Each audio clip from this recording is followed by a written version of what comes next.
सपना की शादी बड़े धूमधाम से हुई थी। जैसे ही वो अपने ससुराल नई दुल्हन बनकर आई, घर में हर कोई नई बहू को अपनाने की कोशिश कर रहा था। लेकिन पहले ही दिन से सपना की एक अजीब आदत सामने आने लगी। वो चोरी छुपे खाना खाने लगी। रात को जब सो जाते तो वो किचन में जाकर बचा हुआ खाना चुपके से उठा लेती और टॉयलेट या बाथरूम में जाकर खा लेती।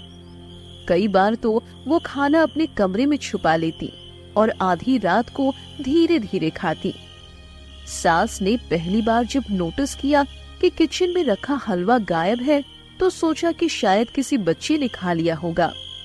लेकिन जब रोज रोज ऐसा होने लगा तो पूरा घर परेशान हो गया। घर के लोग सोच में पड़ गए। सपना की सास, ननद, देवर, पति सब उसकी इस हरकत से परेशान हो गए। आखिर ये खाना जा कहाँ रहा है? एक दिन जब पति राजीव को ये बात पता चली तो वो भी दंग रह गया। उसने एक रात सपना का पीछा किया और उसे टॉयलेट में बैठकर आलू के पराठे खाते देख लिया। ये देखकर उसका गुस्सा फूट पड़ा। सपना, ये क्या कर रही हो? तुमको अगर भूख लगती है तो सामने आकर बोलो ना, ऐसे चोरी क्यों? धीरे धीरे घर वालों को शक होने लगा कि ये सब नई बहू की हरकत है। गुस्से में आकर सास ने सपना के लिए एक सजा तय की। उन्होंने ऐलान किया कि अब सपना को दिन भर सिर्फ एक वक्त का खाना मिलेगा, वो भी सबके सामने बैठकर ही खाना पड़ेगा। इसके अलावा घर के किसी भी सदस्य को उसे चोरी से कुछ भी देने की इजाजत नहीं होगी। सपना ये सुनकर सुन रह गई।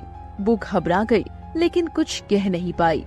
ऐसे ही कुछ समय बीतता गया, लेकिन जब उन्होंने सपना की खाने की चोरी का असली लेवल देखा तो उनके होश उड़ गए। अब सपना सिर्फ घर का खाना नहीं, जबकि मोहल्ले से भी चोरी करने लगी थी। रात रात में मोहल्ले की शर्मा आंटी ने शिकायत की, अरे बहू, मैंने सुबह बेसन के लड्डू बनाकर रखे थे, लड्डू का डब्बा गायब है। मोहल्ले की गुप्ता काकी ने शिकायत की, मेरे बर्तन में रखा पूरा दूध कम कैसे हो गया? मोहल्ले के मोहन चाचा ने शिकायत की, कल रात के लिए छोले बनाए थे, लेकिन सुबह देखा तो छोले गायब। पूरा मोहल्ला सख्ती में था।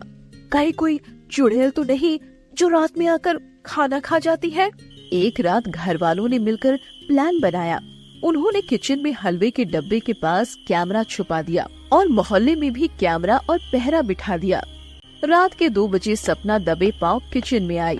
उसने पहले हलवा उठाया, फिर कुछ पराठे निकाले और धीरे से चप्पल पहनकर मोहल्ले में निकल पड़ी। उसने गुप्ता काकी के घर से दूध का भगोना उठाया और शर्मा आंटी के घर की खिड़की से मिठाई का डब्बा चुराया। तभी, रुको बहू, अब बहुत हो गया। लाइट ऑन हो गई। सामने सास, ससुर, पति और पूरा मोहल्ला खड़ा था। सास ने गुस्से से कहा, अब ये बर्दाश्त नहीं होगा, मैं तेरे मायके वालों को बुलाकर तुझे सबक सिखाऊंगी। अगले ही दिन सपना के माता पिता को बुलाया गया। वो ये सुनकर शर्मिंदा हो गए कि उनकी बेटी चोरी चोरी घर और मोहल्ले से खाना चुरा कर खाती है। माँ ने गुस्से में कहा, सपना, हमने तुझे यही सिखाया था। तभी सपना फूट फूट कर रो पड़ी। सपना ने रोते हुए कहा, जब मैं छोटी थी तो घर में बहुत गरीबी थी। कई बार खाना कम पड़ जाता था और हमें भूखे ही सोना पड़ता था।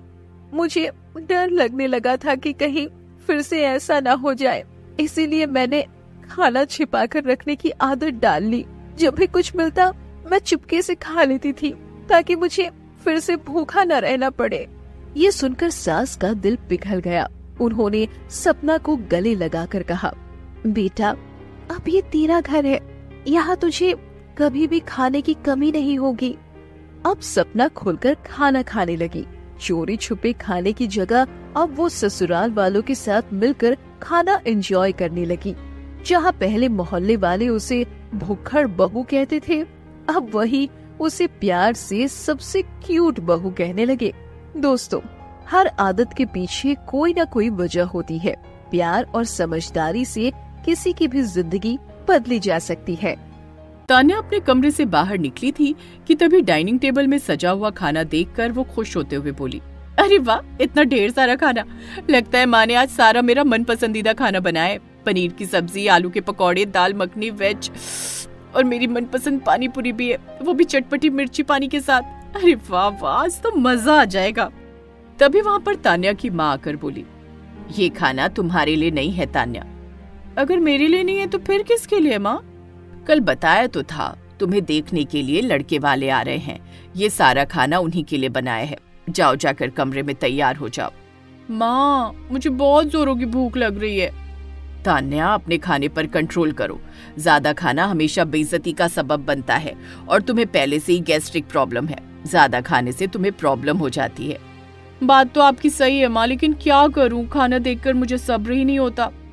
इतना बोलकर तान्या वहाँ से चली गई और तैयार होने लगी। कुछ ही देर में तान्या को देखने के लिए लड़के वाले आ गए। लड़के की माँ कौशल्या शारदा से बोली, देखिए, सारी फॉर्मेलिटी करने की जरूरत नहीं है। हमने तान्या को कॉलेज जाते हुए देखा है। मुझे तो तभी तान्या पसंद आ गई। तो फिर देर किस बात की है कौशल्या जी, अगले महीने शादी की तारीख रख लेते हैं। आपने तो मेरे मुंह की बात छीन ली। कौशल्या ने देखा कि उनका बेटा अर्जुन बार बार इधर उधर देख रहा था।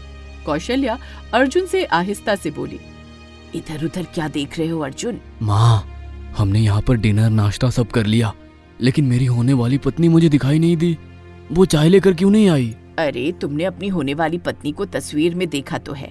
हमारे यहाँ शादी से पहले लड़के को लड़की की सिर्फ तस्वीर दिखाई जाती है।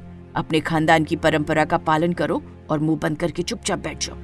कुछ ही देर में कौशल्या अपने बेटे अर्जुन के साथ वहाँ से चली गई। उनके जाते ही तान्या डाइनिंग टेबल पर आकर खाने पर टूट पड़ी। देखो बेटी, अगले महीने तुम्हारी शादी है। अभी से तुम अपने खाने पर कंट्रोल करो, कहीं ऐसा ना हो कि शादी से पहले तुम्हारा पेट खराब हो जाए। मगर तान्या ने अपनी माँ की बात पर कोई ध्यान नहीं दिया और वो खाने में डटी रही। ऐसे ही तान्या की शादी का समय नजदीक आ पहुंचा। शादी वाले दिन पहले तान्या अपने कमरे में बैठी थी कि तभी उसकी दोस्त नताशा वहीं पर आ पहुंची। तान्या का उतरा हुआ चेहरा देखकर नताशा बोली, अरे क्या हुआ तान्या, आज तुम्हारी शादी और तुम मुंह लटकाए बैठी हो। अरे मैं क्या करूं नताशा, मेरी माँ तो मेरी दुश्मन बनी बैठी है। शुभ शुभ बोलो, अपनी माँ के बारे में ऐसी बात नहीं करते। मुझे तो लगता है कि विदाई के समय तुम्हारी आंखों से एक भी आंसू नहीं निकलने वाला। अरे, अपनी माँ को दुश्मन नहीं कहूँ तो और क्या कहूँ? एक हफ्ते से मुझे ना वो कुछ खाने नहीं दे रही है। तान्या की बात सुनकर नताशा जोर जोर से हंसते हुए बोली, वो इसलिए क्योंकि खाना तुम्हारी कमजोरी है और तुम्हें गैस्ट्रिक प्रॉब्लम है। वो चाहती है कि शादी से पहले कोई प्रॉब्लम ना हो। नताशा प्लीज मेरा एक काम कर, मेरा ना छोले भटूरे खाने का बड़ा मन कर रहा है। तू चुपके से मार्केट से छोले भटूरे ला दे यार, किसी को कुछ भी पता नहीं चलेगा। पागल हो गई है क्या? शादी से पहले इतना ऑयली खाना मत खाना। अगर तूने मेरा काम नहीं किया तो मैं तुझसे कभी बात नहीं करूंगी। हाँ, नाराज मत हो, मैं तेरे लिए तेरी पसंद के छोले भटूरे लेकर आती हूँ, मगर अपनी माँ को मत बताना, नहीं तो मुझ पर नाराज होंगी। कुछ ही देर के बाद नताशा तान्या के मनपसंद बड़े ही ऑयली छोले भटूरे ले आई। तान्या सबकी नजर बचाकर अपने कमरे में छोले भटूरे खाने लगी। तान्या छोले भटूरे खाकर फ्री ही हुई थी कि तभी उसकी माँ वहाँ पर आ पहुंची।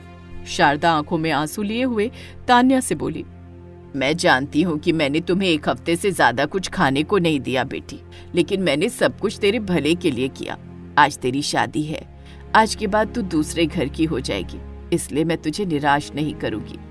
इतना बोलकर तान्या की माँ ने रसगुल्लों का डिब्बा सामने रख दिया।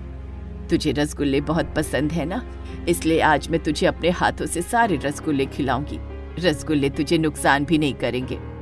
तान्या का पेट बुरी तरह से भरा हुआ था। वो डर की वजह से माँ से बोल ही नहीं पाई कि उसका पेट भरा हुआ है। शारदा रसगुल्ले का पूरा डिब्बा तान्या को खिलाकर वहाँ से चली गई। कुछ ही समय में बारात आ गई और तान्या मंडप में बैठ गई।